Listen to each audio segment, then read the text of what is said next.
Assalamualaikum warahmatullahi wabarakatuh. Salam jumpa lagi kepada AR Supiradi yang kali ini akan membahas listrik searah dan merupakan pertemuan kedua ya dalam subbab hukum pertama Kirchhoff. Yang kedua adalah hukum kedua Kirchhoff. Baiklah, kita langsung saja masuk ke subbab hukum pertama Kirchhoff. Hukum pertama Kirchhoff, ilustrasinya air mengalir lewat pipa bercabang sebagai berikut ya. Ini debit meter, lalu bercabang pipanya. Cabang pertama ini adalah debit meter yang kedua, cabang berikutnya debit meter ketiga, cabang berikutnya debit meter keempat. Aliran air yang masuk pada debit pertama itu sebesar 10 liter dalam sekon, setiap sekonnya ya. Lalu dia masuk lewat pipa debit meter kedua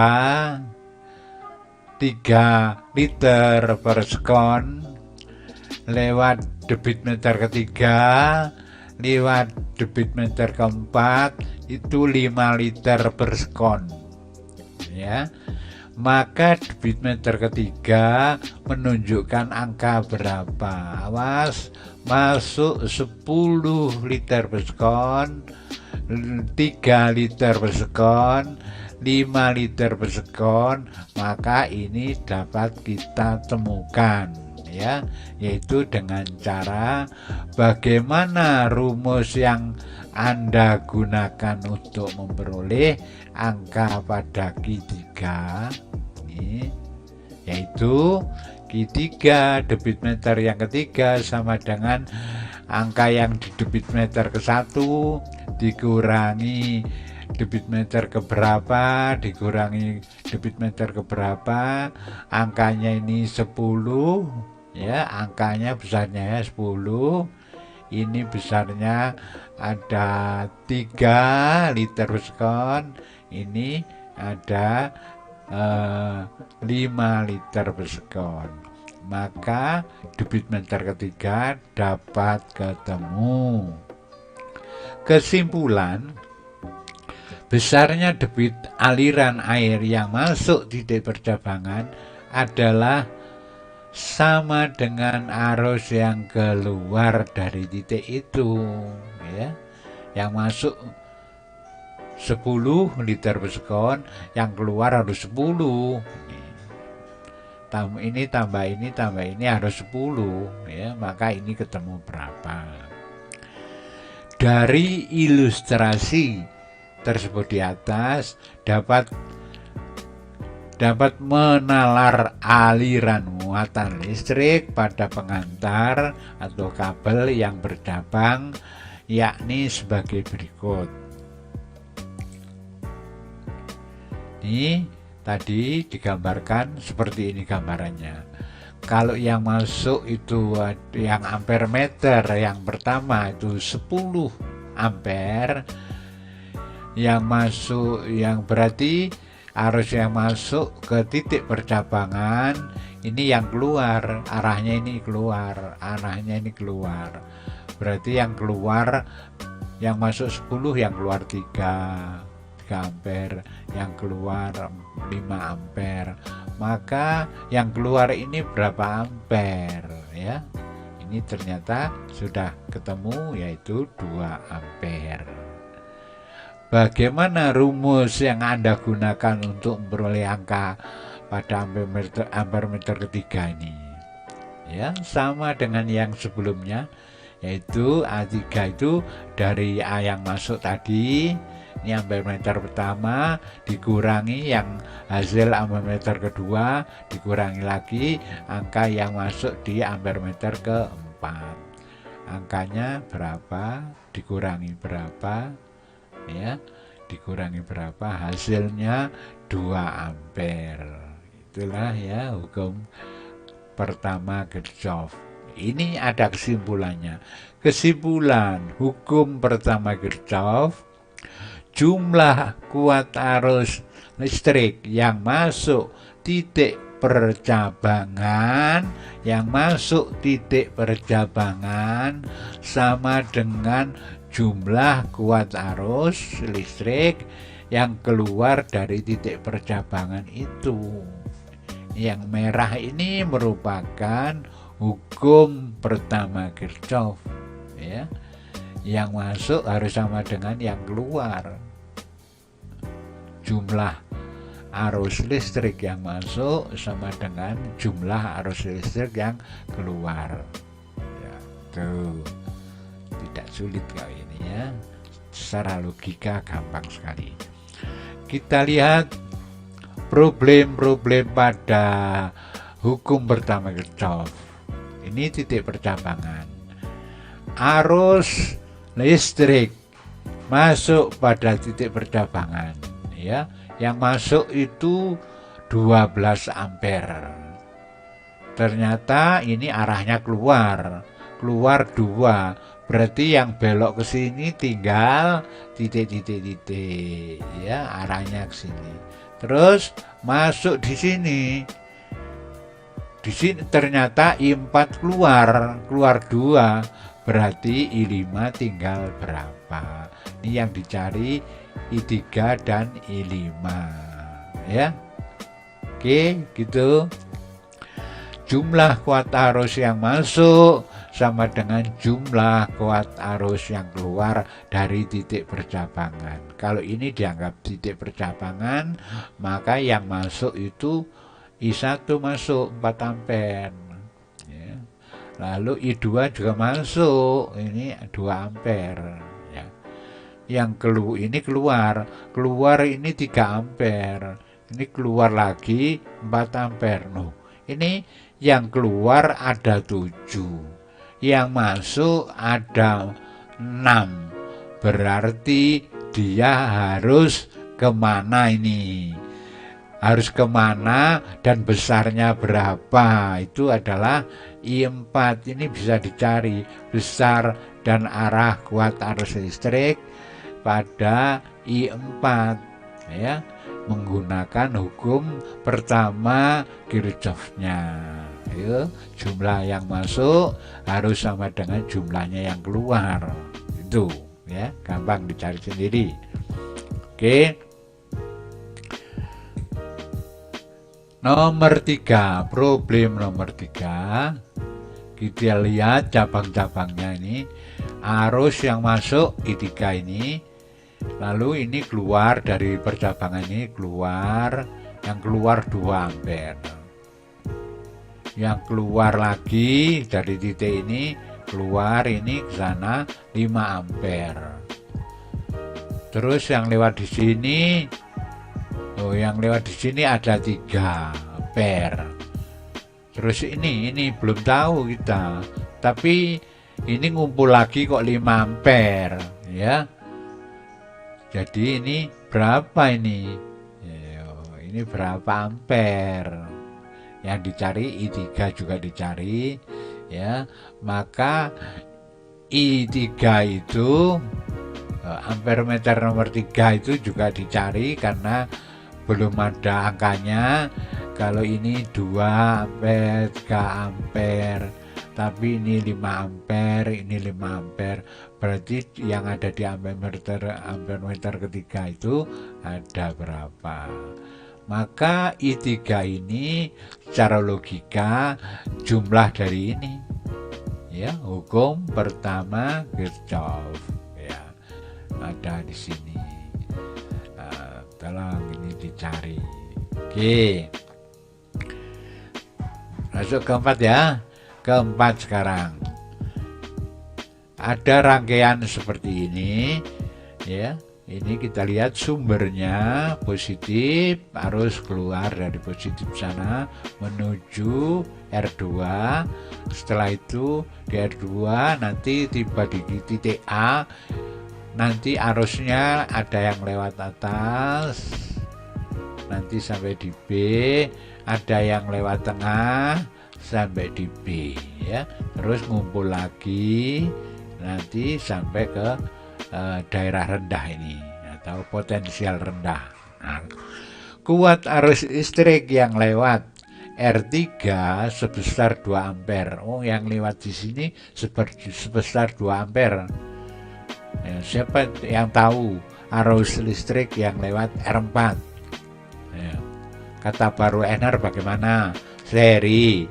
Ya, maka kalau yang lewat sini 2 ampere, yang lewat sini juga ikut-ikut 2 ampere karena tunggal itu, nggak ada jalan lain kecuali 2 itu mengalir ke sini, ya.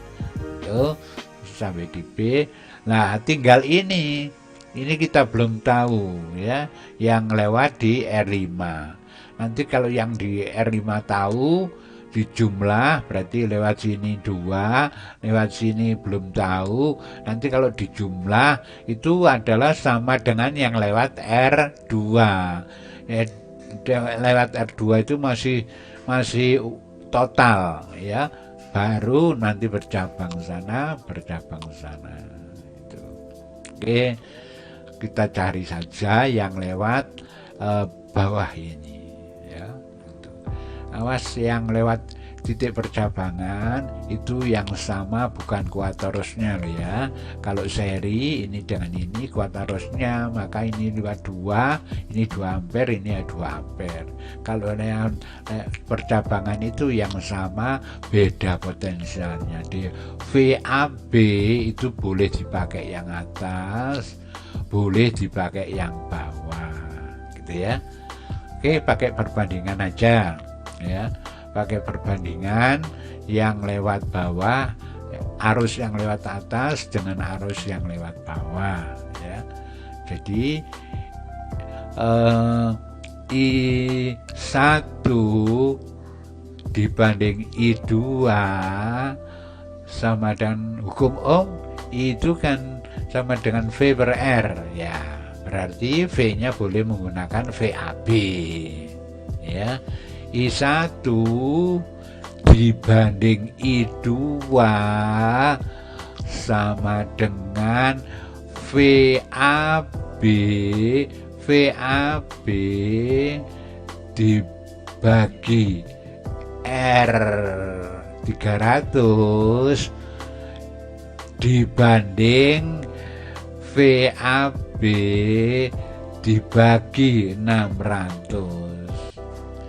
Ini diisi I2-nya ada, I1-nya ada, lalu VAB-nya boleh dicoret, ya, boleh dicoret hitungannya, maka sudah bisa ditemukan I yang lewat bawah atau I yang lewat R5, ya. Maka kalau ini sudah ketemu, ditambahkan ini tadi 2 ampere, hasilnya I yang lewat R2. Berapa kuat arus listrik yang lewat R2? Ini dapat ditemukan, ya. Jumlahnya 3 ini, ya. 3, ini kuncinya 3 ampere. Berarti yang lewat di sini harus 1, ya, harus 1, dihitung sendiri, ya. Oke. Langsung masuk ke berikutnya, hukum kedua Kirchhoff. Ini hukum kedua Kirchhoff, jumlah GGL sumber tegangan ditambah penurunan tegangan itu disebut sama dengan I kali R. Itu besarnya sama dengan 0. Sekali lagi saya artikan di sini, jumlah GGL ditambah jumlah penurunan tegangan I kali R sama dengan 0. ya, sama dengan 0. Atau secara matematis dituliskan sigma E ditambah sigma I kali R sama dengan 0. Ya, itu. Jadi hukum kedua Kirchhoff seperti ini. Oke, kita coba untuk melihat di sini problem rangkaian hambatan listrik dilengkapi sumber tekanan baterai sebagai berikut. Awas, rangkaian ini adalah tunggal, tidak ada kabel yang bercabang, ya. Ada GGL-nya, ada tegangan sumbernya 6 volt. Ada tegangan sumber lagi 3 volt, ada tegangan sumber lagi 3 volt, ada tegangan sumber lagi 6 volt. Nah, setelah itu kita harus menjumlah atau memisalkan, kita boleh memisalkan di sini arus listrik mengalir ke sana, ya, searah putaran jarum jam. Nah, seperti ini dimisalkan, ini pemisalan ini ya, searah putaran jarum jam. Tapi boleh juga ini panahnya di sini, ya, atau arus listrik itu mengalir dari sebelah sana, ya, itu berputar berlawanan putaran jarum jam. Boleh, ya, boleh, sama saja. Kita coba cara membaca sumber dulu yang penting ini, ya. Kalau kita membaca VPG itu kita ketemu plus dulu karena baterainya panjang dulu, ya. VPG, nah, plus. Kalau nanti kita membaca VKP, nah, ketemu yang pendek dulu, berarti membacanya ke sana. Bacanya ini ketemu plus dulu, ini ketemu plus dulu, ini ketemu min dulu, ya. Kalau dibaca dibalik, ini ketemu min dulu, ketemu min lagi, ketemu plus, nah, itu. Jadi membaca sumber hati-hati ada plus minnya.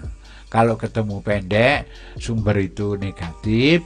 Kalau ketemu panjang dulu, itu sumbernya positif, seperti ini. Baru kita akan membaca dulu dengan hukum kedua Kirchhoff-nya. Kita mulai dari sini, min 6, ya, jumlah GGL-nya. Jadi GGL dulu dijumlah, min 6 volt plus 3 volt plus 3 volt min 6 volt, selesai, ya. Itu jadi E-nya jumlah dulu ditambah sekarang kita lihat I kali R-nya ditambah I-nya sama, ya, kata Barlow, I-nya sama. Kalau I-nya sama bagaimana, Pak? Kalau dikeluarkan saja, lalu tinggal menjumlah R-nya, karena I-nya sama, boleh I-nya ditaruh di sini, ya, kali jumlahnya R, boleh, ya. R1 50 ditambah R2 150 ditambah R4, boleh, R4 300 ohm, kemudian ketemu lagi 100 ohm R3, dan selesai, sudah satu kali putaran, boleh seperti ini, ya. Itu jumlah baru sama dengan 0, atau dijumlah sendiri-sendiri juga boleh, ya, sendiri-sendiri, kecuali di rangkaian majemuk. Kalau di rangkaian tunggal itu boleh dijumlah sendiri, ya. Artinya ini nanti kalau dipindah menjadi min, ya. Oke, kita lihat berikutnya, ya. kita jumlah E-nya dulu, nggak apa-apa ini ya. E itu ada berapa sih?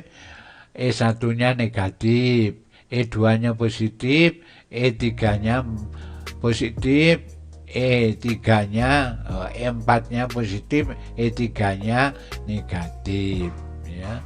Kita isi angkanya berapa, awas min plusnya, ini awas min plusnya, kita lihat ya, awas ini min plusnya, dan ini setelah di jumlah total ketemu 6 volt, sumbernya itu 6 volt.